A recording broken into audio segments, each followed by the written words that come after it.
જય સ્વામિનારાયણ. સહજાનંદ વિદ્યાલયના video lecture શિક્ષણમાં આપ સર્વ વિદ્યાર્થી મિત્રોનું હાર્દિક સ્વાગત છે.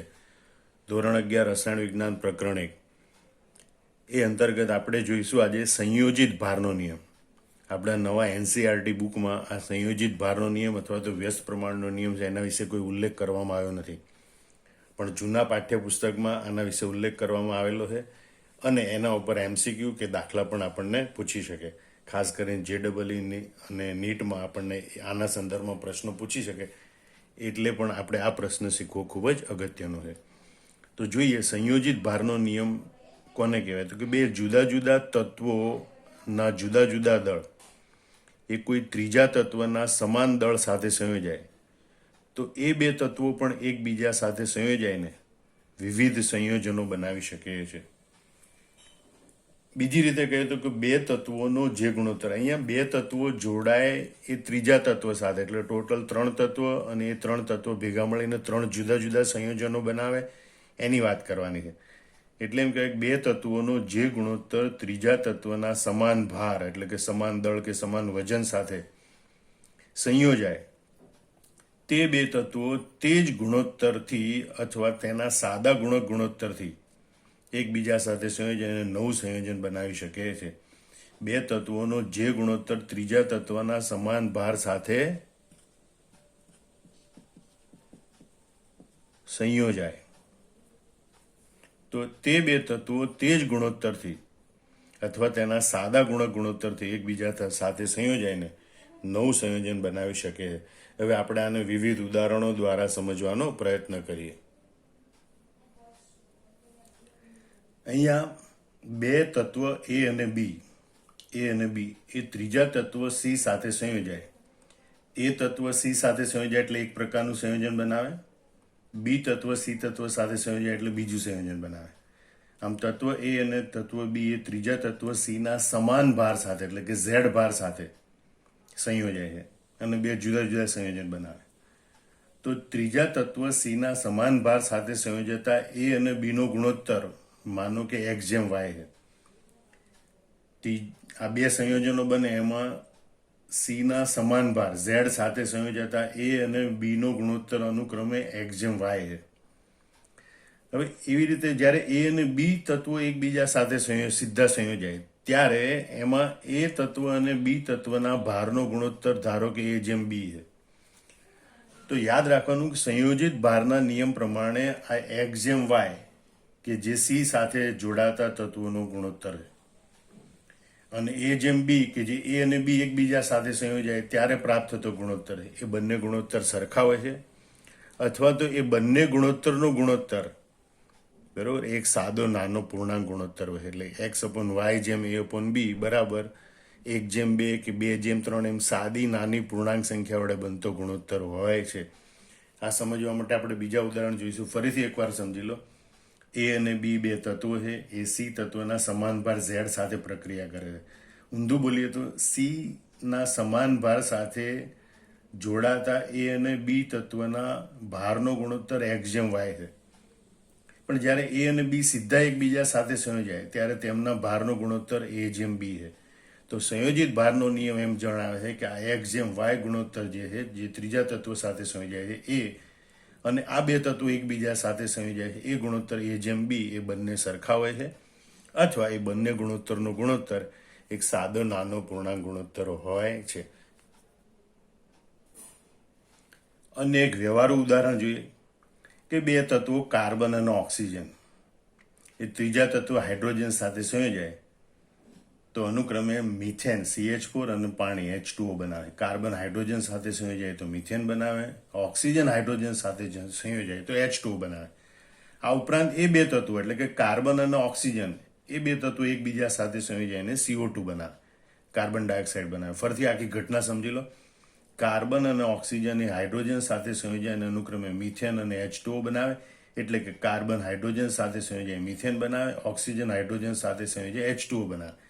તેમજ એ બે તત્વો એટલે કે કાર્બન અને ઓક્સિજન એકબીજા સાથે સંયોજાઈને CO2 બનાવે. હવે આપણે દળ પ્રમાણ જોઈએ. મિથેનમાં 4 ગ્રામ હાઇડ્રોજન સાથે 12 ગ્રામ કાર્બન સંયોજાય છે. મિથેનમાં 4 ગ્રામ હાઇડ્રોજન સાથે 12 ગ્રામ કાર્બન જોડાય છે. H2O પાણીમાં 2 ગ્રામ હાઇડ્રોજન સાથે 16 ગ્રામ ઓક્સિજન સંયોજાય છે. હવે એને 4 ગ્રામ ઉપર લઈ જઈએ તો એમ કહેવાય કે ભાઈ 2 ગ્રામ સાથે 16 ગ્રામ ઓક્સિજન સંયોજાય તો 4 ગ્રામ હાઇડ્રોજન સાથે 32 ગ્રામ ઓક્સિજન સંયોજાય છે પાણીમાં. આમ મિથેનમાં 4 ગ્રામ હાઇડ્રોજન સાથે 12 ગ્રામ કાર્બન, પાણીમાં 4 ગ્રામ હાઇડ્રોજન સાથે 32 ગ્રામ ઓક્સિજન સંયોજાય છે. આમ જોઈએ તો મિથેન અને પાણીમાં સમાન ભાર એટલે કે 4 ગ્રામ સાથે જોડાતા કાર્બન અને ઓક્સિજનનું પ્રમાણ, કાર્બન અને ઓક્સિજનનો ગુણોત્તર 12:32 એટલે કે બંનેને 4 વડે ભાગ્ય તો નાનો ગુણોત્તર 3:8 મળે છે. ફરીથી સાંભળો, મિથેન અને પાણીમાં સમાન ભારના હાઇડ્રોજન સાથે સંયોજાતા કાર્બન અને ઓક્સિજનનો ગુણોત્તર 12:32 એટલે કે 3:8 છે. હવે આપણે જોઈએ કે કાર્બન અને ઓક્સિજન સંયોજાઈને કાર્બન ડાયોક્સાઇડ બને ત્યારે એના 12 ગ્રામ સાથે 32 ગ્રામ જોડાય છે. એટલે કાર્બન અને ઓક્સિજન સંયોજાય ત્યારે તેમાં કાર્બન અને ઓક્સિજનનો ગુણોત્તર એ 12:32 એટલે કે 3:8 છે, જે ઉપરોક્ત ગુણોત્તર જેટલો જ છે, જે સંયોજિત ભારનો નિયમ દર્શાવે છે. બીજી રીતે કે માનો કે કાર્બન અને ઓક્સિજન સંયોજનને કાર્બન મોનોક્સાઇડ બનતો હોય તો તેમાં કાર્બન અને ઓક્સિજનનો ગુણોત્તર 12:16 હોય એટલે કે 3:4 થાય. અહીંયા પ્રથમ ગુણોત્તર 3:8 અને આ બીજો ગુણોત્તર 3:4. એ બંને ગુણોત્તરનો ગુણોત્તર એટલે કે 3/8:3/4 બરાબર 1:2 મળે. એમ આ બંને ગુણોત્તરનો ગુણોત્તર 3:8 અને 3:4 એ બંને ગુણોત્તરનો ગુણોત્તર એ 1:2 છે અને જે એક સાદો નાનો પૂર્ણાંક ગુણોત્તર છે જે દર્શાવે કે આ ઘટના એ સંયોજિત ભારનો નિયમ દર્શાવે છે. બીજું એક ઉદાહરણ જોઈએ. અહીંયા હાઇડ્રોજન અને ઓક્સિજન બે જુદા જુદા તત્વો, એ ત્રીજા તત્વ સલ્ફરના સમાન ભાર 32 ગ્રામ સાથે જોડાય. એટલે કે બે હાઇડ્રોજન અને ઓક્સિજન એ ત્રીજા તત્વ સલ્ફર સાથે જોડાય એટલે અનુક્રમે H2S અને SO2 બનાવે. હાઇડ્રોજન સલ્ફર સાથે જોડાય H2S બનાવે, ઓક્સિજન સલ્ફર સાથે જોડાય સલ્ફર ડાયોક્સાઇડ SO2 બનાવે. તેમજ એ બે તત્વો હાઇડ્રોજન અને ઓક્સિજન પણ એકબીજા સાથે સંયોજાઈને H2O બનાવે છે. હવે આપણે જોઈએ કે ભાઈ સલ્ફરના 32 ગ્રામ સાથે જોડાતા હાઇડ્રોજન અને ઓક્સિજનના દળનો ગુણોત્તર, સલ્ફરના 32 ગ્રામ સાથે જોડાતા હાઇડ્રોજન અને ઓક્સિજનના દળનો ગુણોત્તર 2:32 એટલે કે 1:16 છે. આકૃતિ પરથી તમે જોઈ શકો કે સલ્ફરનો સમાન ભાર 32 ગ્રામ, એની સાથે જોડાતા હાઇડ્રોજન અને ઓક્સિજનનો ગુણોત્તર 2:32 એટલે કે 1:16 હોય છે. અને હાઇડ્રોજન અને ઓક્સિજનના સીધા સંયોજાવાથી H2O બને ત્યારે તેમાં હાઇડ્રોજન અને ઓક્સિજનનો દળ ગુણોત્તર 2:16 એટલે કે 1:8 છે. આમ સલ્ફર સાથે જોડાતા હાઇડ્રોજન ઓક્સિજનનો ગુણોત્તર 1:16 અને હાઇડ્રોજન અને ઓક્સિજન એકબીજા સાથે જોડાય એનો દળ ગુણોત્તર 1:8 છે. અને આ બે ગુણોત્તર વચ્ચેનો સંબંધ જોઈએ તો 1/16:1/8 બરાબર 1:2, જે એક સાદો નાનો પૂર્ણાંક ગુણોત્તર છે, જે દર્શાવે કે આ બે ગુણોત્તર એકબીજાના સાદા ગુણક છે. અને આમ આ ઘટના એ સંયોજિત ભારનો નિયમ દર્શાવે છે. દાખલા સ્વરૂપનું એક ઉદાહરણ જોઈએ કે એમોનિયામાં 82.35% નાઇટ્રોજન અને 17.65% હાઇડ્રોજન, પાણીમાં 88.9% ઓક્સિજન અને 11.1% હાઇડ્રોજન છે. N2O3માં 63.15% ઓક્સિજન અને 36.85% નાઇટ્રોજન છે. તો દર્શાવો કે આ માહિતી સંયોજિત ભારના નિયમને નિર્દેશિત કરે છે. તો સૌથી પહેલા આપણે એમોનિયાની વાત કરીએ કે દરેક પદાર્થ 100 ગ્રામ છે એમ ધારી લો તો એમોનિયામાં 82.35 ગ્રામ નાઇટ્રોજન સાથે 17.65 ગ્રામ હાઇડ્રોજન જોડાય. ઊંધું કેવું હોય તો 17.65 ગ્રામ હાઇડ્રોજન સાથે 82.35 ગ્રામ નાઇટ્રોજન જોડાય છે. તો આપણે જોયું કે એમોનિયામાં 17.65 ગ્રામ હાઇડ્રોજન સાથે સંયોજાતો નાઇટ્રોજન બરાબર 82.35 ગ્રામ. તો 1 ગ્રામ હાઇડ્રોજન સાથે સંયોજાતો નાઇટ્રોજન કેટલો? તો 82.35 ગુણ્યા 1 ભાગ્યા 17.65 બરાબર 4.67 ગ્રામ. એ રીતે પાણીમાં જોઈએ કે પાણીમાં 88.9% એટલે કે 88.9 ગ્રામ ઓક્સિજન સાથે 11.1 હાઇડ્રોજન જોડાય. ઊંધું બોલીએ તો 11.1 ગ્રામ હાઇડ્રોજન સાથે 88.9 ગ્રામ ઓક્સિજન જોડાય. આમ H2Oમાં 11.1 ગ્રામ હાઇડ્રોજન સાથે સંયોજાતો ઓક્સિજન બરાબર 88.9 ગ્રામ. તો માટે 1 ગ્રામ હાઇડ્રોજન સાથે સંયોજાય તો ઓક્સિજન કેટલો? 88.9 ગુણ્યા 1 ભાગ્યા 11.1 બરાબર 8.01 ગ્રામ.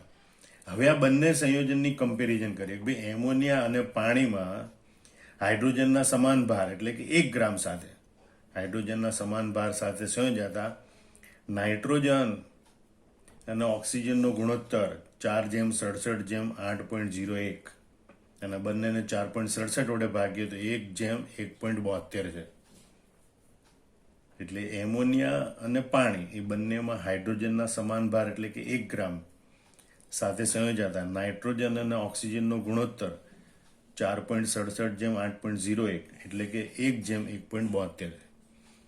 હવે આપણે એ નાઇટ્રોજન ઓક્સિજન વચ્ચે રચાતું ત્રીજું સંયોજન જોઈએ તો N2O3 નાઇટ્રોજન અને ઓક્સિજનના ભારનો ગુણોત્તર 36.5:63.15 છે.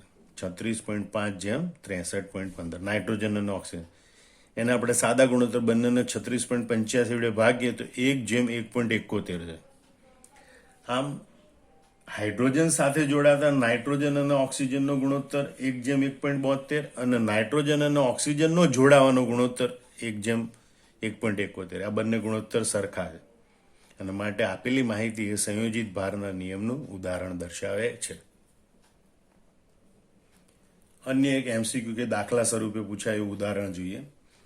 Carbon dioxide 27.27% carbon, carbon disulphide 15.79% carbon અને સલ્ફર ડાયોક્સાઇડ 50% સલ્ફર ધરાવે. તો સમજાવો કે આ માહિતી સંયોજિત ભારનો નિયમ દર્શાવે છે. તો અહીંયા CO2 જોઈએ કાર્બન ડાયોક્સાઇડ, તો એમાં કાર્બનનું પ્રમાણ 27.27%, તો બીજું તત્વ ઓક્સિજનનું પ્રમાણ 100 - 27.27 એટલે 72.73% થશે. એટલે કાર્બન ડાયોક્સાઇડમાં કાર્બનનું પ્રમાણ 27.27%, તો ઓક્સિજનનું પ્રમાણ 72.73%. એ રીતે કાર્બન ડાયસલ્ફાઇડમાં 15.79% કાર્બન છે, તો કાર્બનનું પ્રમાણ 15.79%, તો સલ્ફરનું પ્રમાણ 100 - 15.79 બરાબર 84.21%. આમ કાર્બન ડાયસલ્ફાઇડમાં કાર્બનનું પ્રમાણ 15.79% અને સલ્ફરનું પ્રમાણ 84.21% હોય. એ રીતે સલ્ફર ડાયોક્સાઇડમાં 50% સલ્ફર છે, તો બાકીનું 50% ઓક્સિજન હોય. આમ સલ્ફર ડાયોક્સાઇડમાં સલ્ફરનું પ્રમાણ 50%, તો ઓક્સિજનનું પ્રમાણ પણ 50%. હવે આપણે કમ્પેરિઝન કરવાની. તો કાર્બન ડાયોક્સાઇડમાં 27.27 ગ્રામ કાર્બન સાથે જોડાતા ઓક્સિજનનું દળ 72.73 ગ્રામ, 100 ગ્રામ બધા નમૂના ધારી લઈએ તો 27.27 ગ્રામ કાર્બન સાથે સંયોજાતો ઓક્સિજન બરાબર 72.73 ગ્રામ. તો 1 ગ્રામ કાર્બન સાથે સંયોજાતો ઓક્સિજન બરાબર કેટલો? 72.73 ભાગ્યા 27.27 બરાબર 2.67 ગ્રામ. એવી રીતે કાર્બન ડાયસલ્ફાઇડમાં 15.79 ગ્રામ સાથે સંયોજાતો સલ્ફર બરાબર 84.21 ગ્રામ. 15.79 ગ્રામ કાર્બન સાથે સંયોજાતો સલ્ફર બરાબર 84.21 ગ્રામ. તો 1 ગ્રામ કાર્બન સાથે સંયોજાતો સલ્ફર બરાબર 84.21 ગુણ્યા 1 ભાગ્યા 15.79 બરાબર 5.33 ગ્રામ. આમ બંનેમાં જોઈએ કાર્બન ડાયોક્સાઇડ અને કાર્બન ડાયસલ્ફાઇડમાં કાર્બનનો સમાન ભાર એટલે કે 1 ગ્રામ સાથે સંયોજાતા ઓક્સિજન અને સલ્ફરનો ગુણોત્તર 2.67:5.33 2.67:5.33 એટલે કે 1:2 છે. હવે આપણે સલ્ફર ડાયોક્સાઇડમાં જોઈએ કે ભાઈ સલ્ફર ડાયોક્સાઇડ ઓક્સિજન અને સલ્ફર સંયોજાઈને બનતા સલ્ફર ડાયોક્સાઇડમાં ઓક્સિજન અને સલ્ફરનો ગુણોત્તર 50:50 એટલે કે 1:1 છે. આમ કાર્બન ડાયસલ્ફાઇડ અને કાર્બન ડાયોક્સાઇડમાં સલ્ફર અને ઓક્સિજનનો ગુણોત્તર 1:2, જ્યારે સલ્ફર ડાયોક્સાઇડમાં એ બંનેનો ગુણોત્તર 1:1 છે. તો આ બંને ગુણોત્તરનો ગુણોત્તર એટલે કે 1:2:1:1 એટલે કે 1/2:1/1 ઇઝ ઇક્વલ ટુ 1:2, જે એક સાદો નાનો પૂર્ણાંક ગુણોત્તર છે. અને આ ઉપરોક્ત માહિતી એ સંયોજિત ભારનો નિયમ દર્શાવે છે. આમ આપણે જોઈ શકીએ છીએ કે બે તત્વોનો જે ગુણોત્તર ત્રીજા તત્વના સમાન ભાર સાથે સંયોજાય, બે તત્વોનો જે ગુણોત્તર ત્રીજા તત્વના સમાન ભાર સાથે સંયોજાય, તો એ બે તત્વો એ જ ગુણોત્તરથી અથવા તેના સાદા ગુણોત્તરથી એકબીજા સાથે સંયોજાઈને નવું સંયોજન બનાવે છે. આમ આ પ્રશ્ન જવાબ બરોબર સમજી લેવાનો અને નોટબુકમાં એકવાર નોંધી લેવાનો. અને બધા ઉદાહરણો જોઈ અને બરોબર તૈયાર કરવાના. જય સ્વામિનારાયણ.